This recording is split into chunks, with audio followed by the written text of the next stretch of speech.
this about investing. Everything you do learn is cumulative. What I learned at 20 is useful.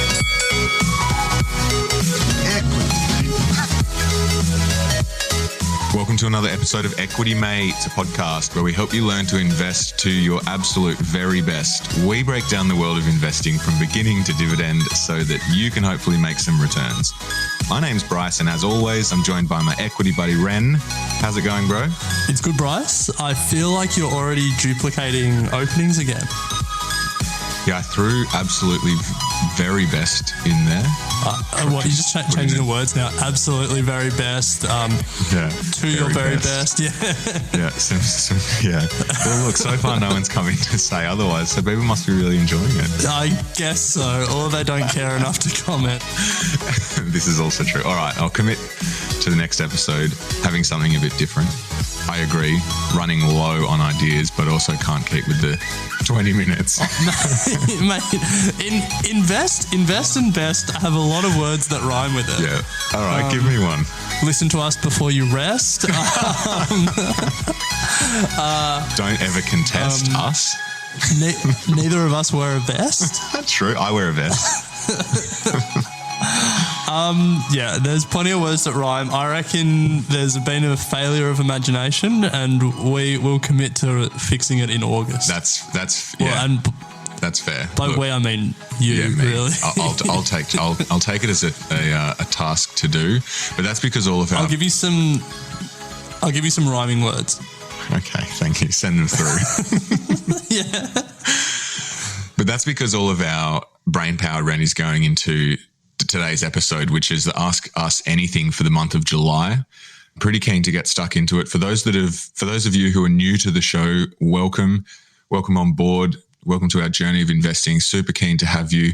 Today's episode is all about answering all the questions that have come in over the last month from our listeners and our community. So we have people asking questions on Facebook, on our Ask Us Anything forum online, through email, a number of different forums. And so we are going to do our best, absolute very best, Ren, to answer them all before we rest and put on a vest. So unless you've got anything else to add, Ren, should we get stuck into it? No, I couldn't top that. Let's get into it. And I am going to apologise to all of our listeners who have sent in questions. In preparation for this, I have failed to include the names of the people that asked those questions. So you'll know if this is your question, but unfortunately can't give you a shout out. We'll endeavour to do that next time. Hopefully, answering your question is the main reason you wrote in, and so not the shout out. If you want us to just shout you out, then just email us and ask for a shout out, and we can do that, like Ren's mum does all the time. But anyway, so. All right, on to the first question. I'll start it by asking you. So there has been a new Chinese stock market that opened recently called Star Market, and true to its name, it's been a bit of a star performer. So the questioner wants to know, is it worthwhile? Are there any ETFs that get you exposure to it? And are there any particular stocks that you're interested in this newly created Star Market? So Star Market, so the Shanghai Stock Exchange, as you said, Ren, created a new market, essentially putting together some of China's most, some say promising or largest tech companies. And their goal was to catch up with America's NASDAQ, which is an exchange over there that has all of their tech companies and is, very attractive for many investors. So the Shanghai Stock Exchange Science and Technology Innovation Board, that's where STAR came from, is being called that by the Chinese. Although Science Technology Innovation Board doesn't translate to STAR in English. No, it doesn't, but for some reason I think that's... probably something gets lost in translation. Absolutely. So it began trading on Monday with 25 companies listed. I think they have a wait list of about 150 that they're going through at the moment. The stocks ended up opening the day with huge gains ranging from 84% to 400%. So huge gains for those stocks. Interestingly, Ren, I didn't know this, but the returns are partly the result of a regulatory exemption for the Star Market, which suspends a rule that otherwise limits first day gains to 44% on the Shanghai and Shenzhen exchanges. And after the first 5 trading days, the daily price moves will be capped at 20%, either up or down. So there's a bit of market manipulation there going on from, I guess, the exchanges themselves to perhaps avoid such huge fluctuations in price. But interesting that they do have that. So that's not in the question. But in terms of, is it worthwhile? Are there any ETFs? I couldn't find any ETFs on it just because it's so new. In terms of being worthwhile, I mean, personally, I stay clear of the Chinese market at the moment, too volatile. And as it shows, they have these caps just to, I guess, limit the volatility. Stocks to watch, it's probably got some of the big ones, Tencent and the like. But for me, it'll just be a watch this space. Any comment, Ren? So I don't actually think it's got Tencent on this star market. So I think part of the reason they created it was to try and bring back some of their tech superstars. So Tencent, and I think Tencent's in Hong Kong, and then Alibaba is in New York on the New York Stock Exchange. Yeah. And I think they're trying to bring some of these companies back to China. In terms of what the questioner asked, is there an ETF that gives you exposure to it? Not that I've seen yet. Stocks to watch. There's a few African companies that are apparently looking to list in China on this market that I think would be quite interesting. But yeah, same as you, I wouldn't even know where to begin investing directly in China. And there's obviously a lot of regulatory risk. You know, I think 3 tech billionaires have been made already out of this market, just because, you know, they've been crazy gains to begin with, but it could all vanish just as quickly if you fall out of favour with the wrong party officials. So fascinating to watch. Not something I've invested in is probably the long and the short of it. Okay, nice. So question 2, Ren, I'll ask you. Very easy one. So Raise, the microfinancing app that we've talked about a bit on the show, have interviewed their CEO, George Lucas. The management fee is now $2.50 per month. I think when I first signed up, Ren, and we first started talking about it a couple of years ago, it was $1.25 or about $1.50. Our listener wants to know, do we reckon it's still worth it? Well, I actually never reckoned it was worth it. So, no, so I think the answer is probably the same as before. I know you did use it. I'm not sure if you still do. As a percentage, as a percentage of the money that's in that account, it can be quite high. You know, if you're just rounding up. Well, for those that aren't familiar with Raise, it used to be called Acorns in Australia. Every time you buy a $3.50 coffee or whatever it is, it'll round that purchase up to the next dollar, and it'll take those cents and invest it for you. So it's a cool idea, a really sort of low touch way of getting into the market. But, you know, if you're just rounding up your purchases and you're not spending that much money, you might be getting a few tens of dollars a month into that account. And then if let's say you're getting, for ease of maths, $25 in that account, and they're taking $2.50 per month, that means they're taking 10% of what you're investing in fees, which is incredibly high. If that's the case, it's not worth it. If you're topping up the account with extra money as well, so as a percentage, it's a lot lower than 10%, it's, 1%, then yeah, it probably is worth it. It's a really easy way to get some exposure to the market without you having to think too much about it or really consciously save. If you're not a good saver, if you don't have the skills or the discipline to put money away and not spend it, things like this are great because it gives you exposure without thinking. But yeah, look, as a percentage of your investment, it's a pretty high management fee. So if you can find a way to get exposure to the market without paying that management fee, that's probably a better option. Yeah, agree. Not too much more to add to that, Ren. I think if you were to stick to a rule of thumb of trying to pay 1% or less in terms of brokerage, you'd want to be topping it up by, about $250 a month if you didn't have too much of your roundups going in, obviously depending on how many roundups you do have going in. And just maybe to speak to personal experience really quickly, rather than using Raise, what I do is I have a general sense of how much money I need to spend when each paycheck comes in, and then I try and get anything above that or anything I've saved from the last paycheck and transfer it into another account, into an investing account. And so then I can't spend it, and then it's in my investing account, and then I invest it, when I'm looking at stocks or when I think there's something to do. So maybe that might be an easier way to get that money out of your spending account so you can't touch it without having to pay, that management fee to raise.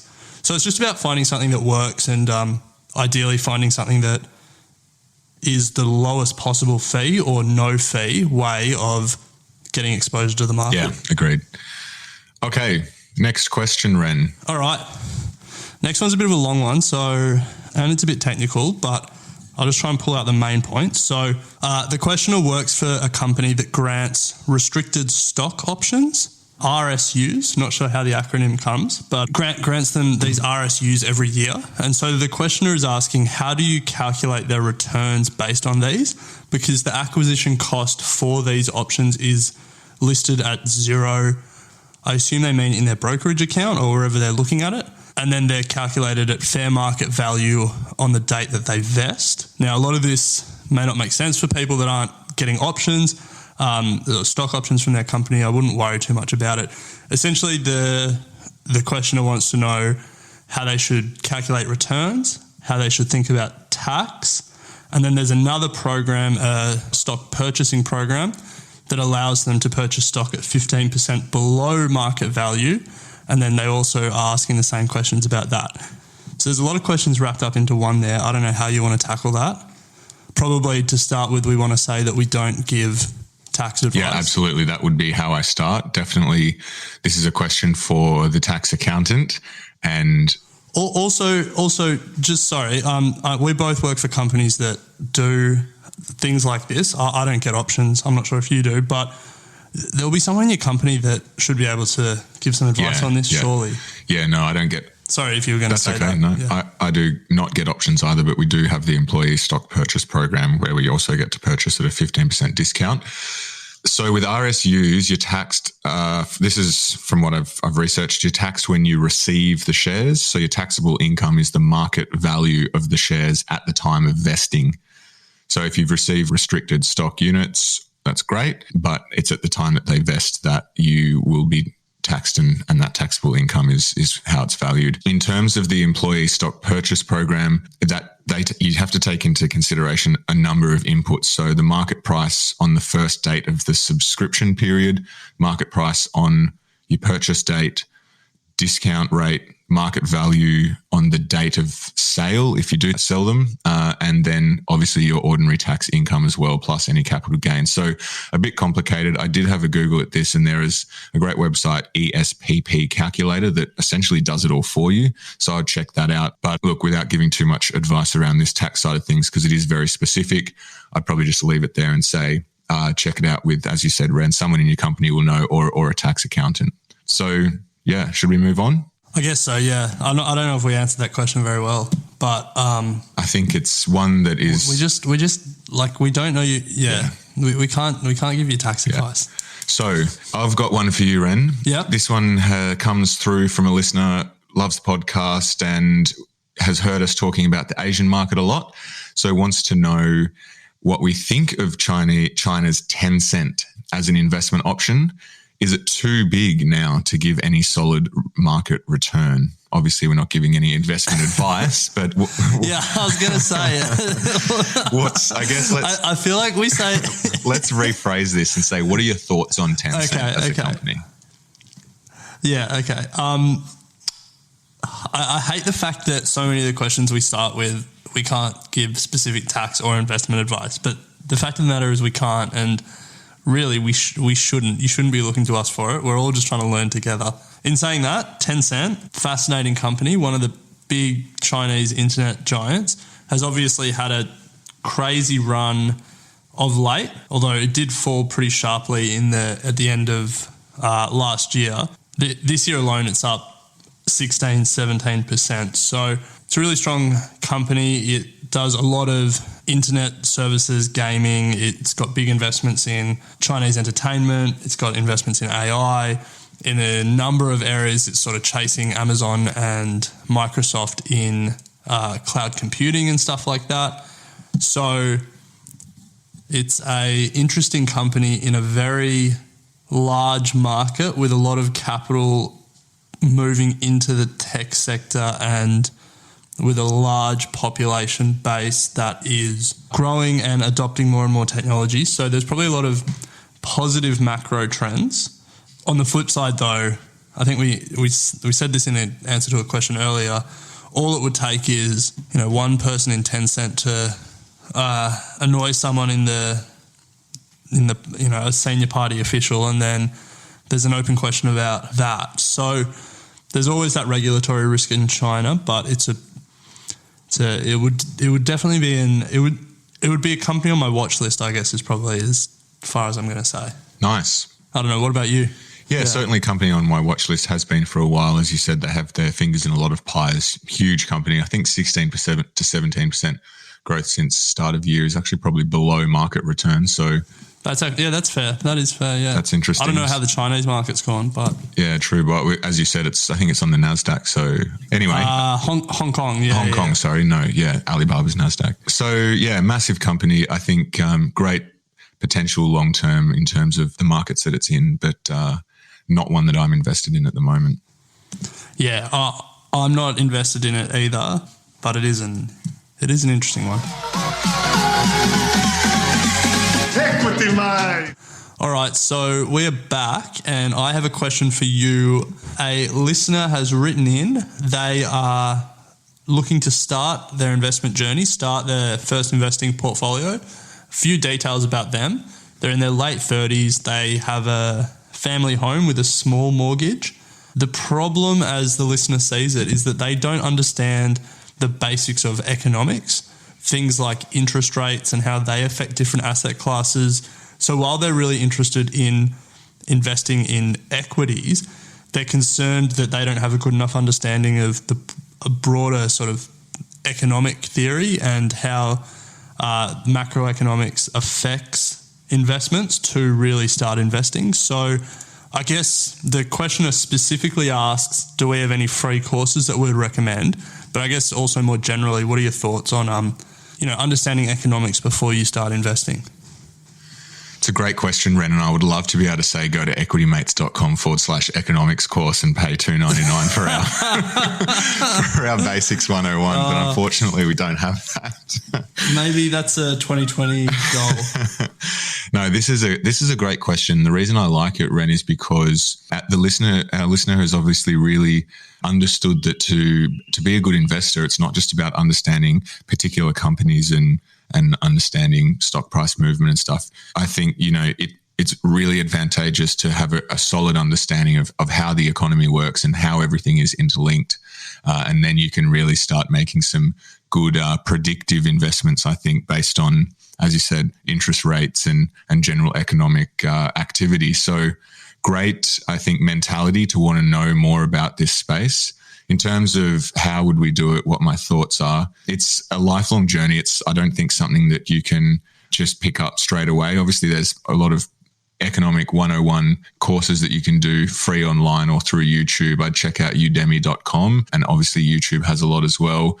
Maybe even buy a couple of economic 101 books from some universities, studied it at uni. So there's great foundations there that you can learn in terms of interest rates and asset classes and supply and demand and that sort of stuff.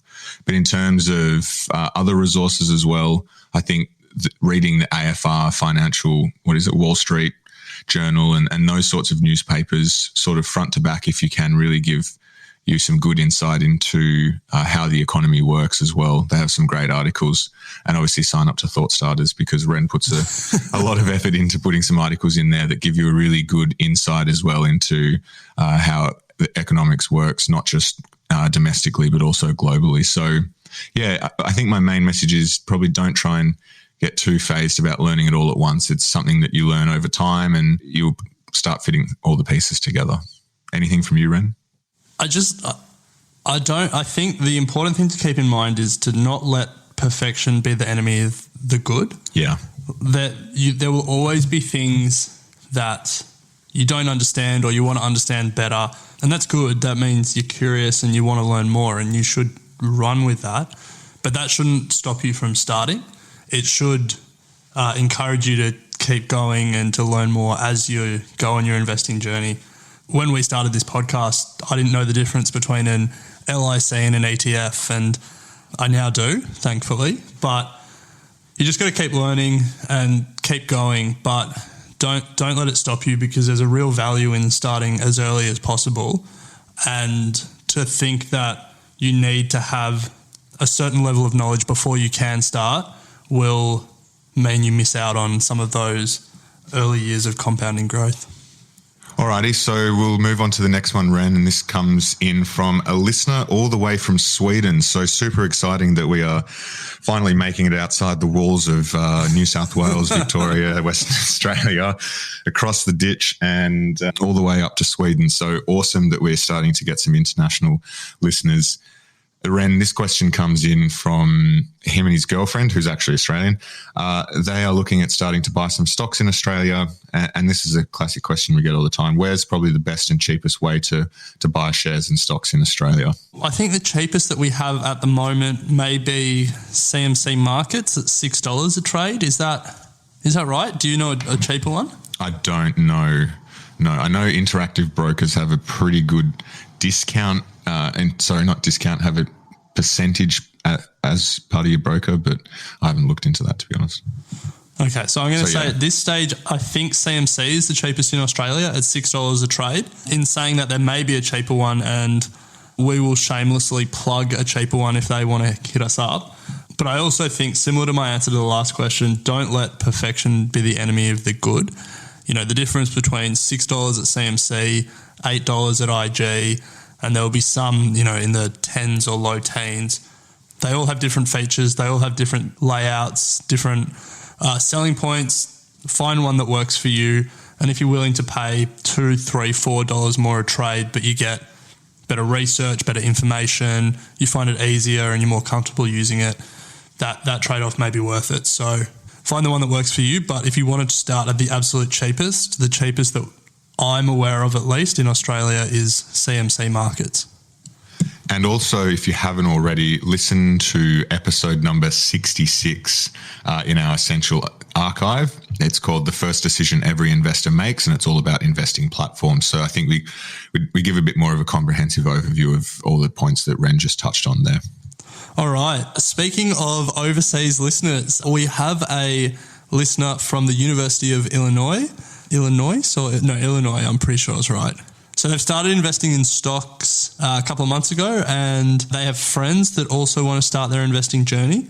And they want to know, are there investing options other than stocks which are safer to invest in and require less time to monitor and research?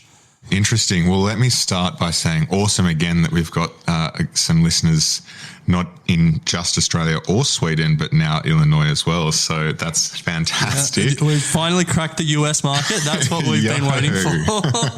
Here we go. We'll be going to Chicago to do a live show at the University of Illinois very soon. Now, I'll say that if you haven't listened to episode number 85, it's called Okay, So You Want to Start Investing Basics 101. The first half of that episode, we really do break down what are your investing options as a beginner.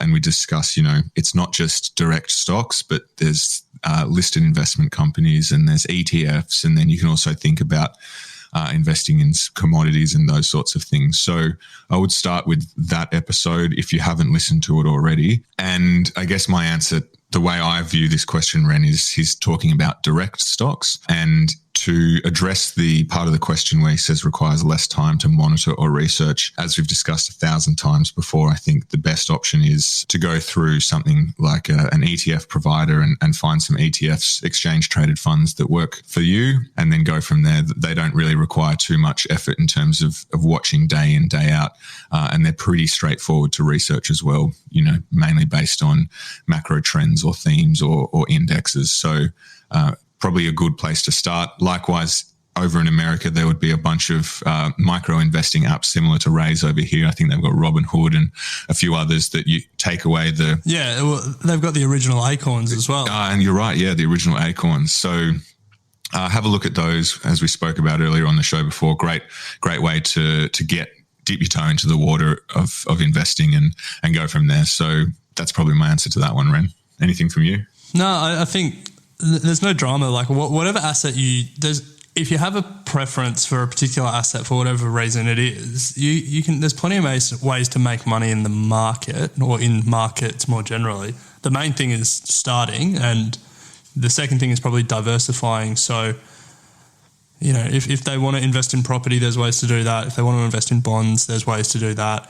The only thing I'd say is, while you may feel like you're being more conservative, centuries, at least decades of stock market history have shown us that the most sensible way to invest in terms of maximizing your long-term returns is putting money in a broad index or in stocks and leaving it there.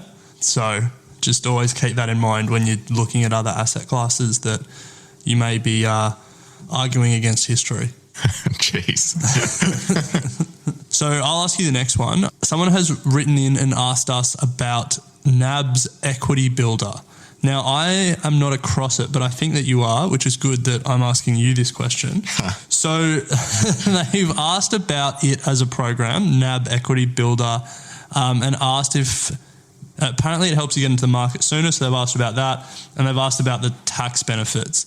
And maybe for listeners, and really just selfishly for me, who aren't familiar with the program, if you can start at the beginning, that would be great. Yeah, Ren, let me take you back to the start of the story. So, yeah, this is a great question. I didn't know anything about NAB Equity Builder until the question came through, so did a bit of digging.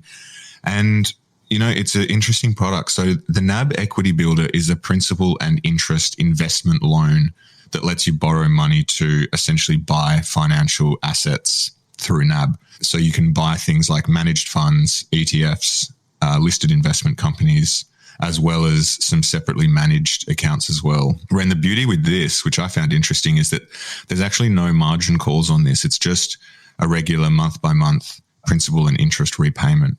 So unlike your traditional margin loan where you would go to NAB and say, I want to borrow money to buy stocks, they would lend to you against, I guess, an amount of cash that you're also going to put in.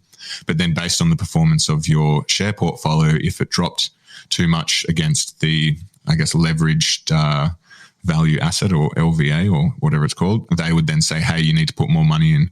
So the advantage in this, I guess, is that you don't have to do that. There's about 950 different sorts of investments on their list. So a huge range of investments that you could access. As we said, everything from managed funds to stocks and stuff. The interest rate at the moment, 6.8%, and it does have tax advantages. A repayment on an interest repayments on a loan such as this can be tax deductible depending on your tax circumstance. So again, don't take that as gospel. Certainly speak to your tax accountant about that. Now, from my point of view, I think, you know, leverage is dangerous if you don't know what you're doing. So by no means are we saying this is a great product, but it's just a new product to market that is competing with your traditional margin loan. I guess the risks are that using leverage not only can magnify your gains, but it can go the other way and completely magnify your losses as well. So be very careful with these sorts of products. And also, if you do miss your monthly repayments, your investments may be sold to repay the repayments, and then you might have capital gains implications for that as well. So yeah, I guess that's it, Ren. Pretty interesting product, something that I hadn't come across. Do you have any thoughts on it? I do. Not overly positive, to be honest. Yeah. So I guess the concern that I have is that if the market does turn, and rather than having a margin call and your provider asking you to put more money in, or they'll sell the shares to recover their money, essentially what happens is you just fall into negative equity. So it's the same situation as if you had a mortgage and then your house price tanks. You just own an asset that you bought more than it's worth, but you're still paying off the loan and you're paying interest on the loan at the higher rate. And then if you try and sell the shares, just like if you sell a house for negative equity, then you have a gap that you just have to fund out of your own pocket.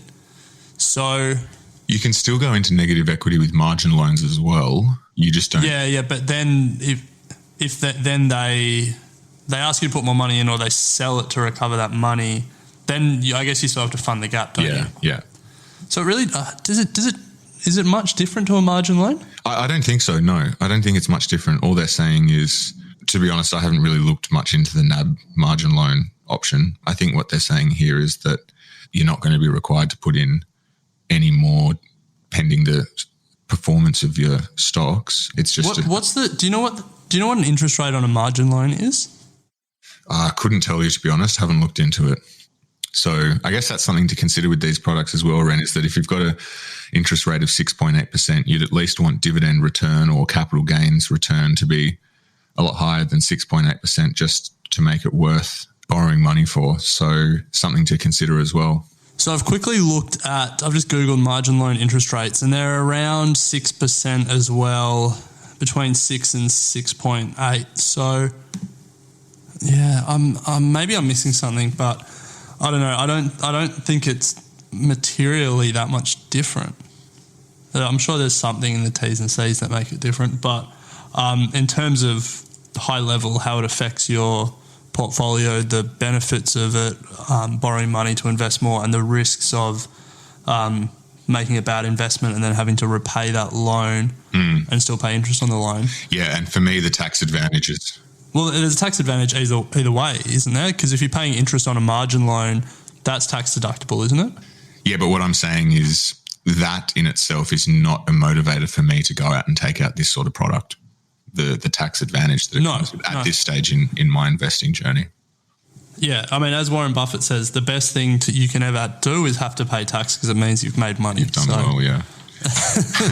Yeah, look, potentially I'm wrong. A lot of people make money by, leveraging their returns through margin loans or this equity builder loan as well. My only criticism is my limited exposure to it. It doesn't seem materially different. It may just be a different wrapper on a investment loan. Nice. All right. Well, let's move to the final question, Ren. We'll keep this one brief. It's another ETF related question. So I'll ask you, our listener wants to know if he has a chunk of money and wants to spread it across 3 ways, across 3 different ETFs, should you choose ETFs from different fund managers to spread your money across, or is there no harm in buying 3 from the same fund manager? Obviously different ETFs, but same manager. What are your thoughts on that? Is it less risky? Is it more risky? Is there no difference? So I think in a nutshell, it's not that big a concern. The specific situation where you may be concerned is if you're buying 3 from a tiny little fund manager, there may be some risk around that fund manager not having the liquidity to make the markets that they need to make. Without getting too much into the technicals of the ETF, essentially when you sell a unit, then they have to go and sell that unit into the market, and vice versa. When you buy, they have to go there and buy from the market. So if there's a run on the market on a particular index, maybe there's some risk there. But in a nutshell, I don't think it's that risky, especially when you're talking about the Vanguards and the BlackRocks of the world who have literally trillions of dollars of assets under management. I wouldn't be too concerned. I think the main thing is buy 3 that are diversified in that they are exposed to different sectors and different countries and different factors. So the 3 indexes aren't all moving in the same way. If you bought a NASDAQ index, an S&P 500 index, and a total US market index, you're not really diversified regardless of who you bought them from. Nice. All right. Well, let's leave it there, Ren. Some really good questions there. We hope we've been able to answer them to the standard that those listeners would have liked. As we said, any sort of tax-related stuff is probably not something that we can answer in detail. So definitely ask your tax accountants about that. But otherwise, keep the questions coming in. We really enjoy sifting through them each month and choosing out some of the good ones to answer. So appreciate all of those listeners who sent them in last month, and we look forward to doing this again in a month's time, Ren. So I guess we'll leave it there. Sounds good. Equity Mates and the people appearing in this program may have positions in the companies mentioned. This is general advice only. Please speak to a financial professional to understand how it may pertain to your individual situation. Equity Mates! I will say this about investing. Everything you do learn is cumulative. What I learned at 20 is useful. Equity.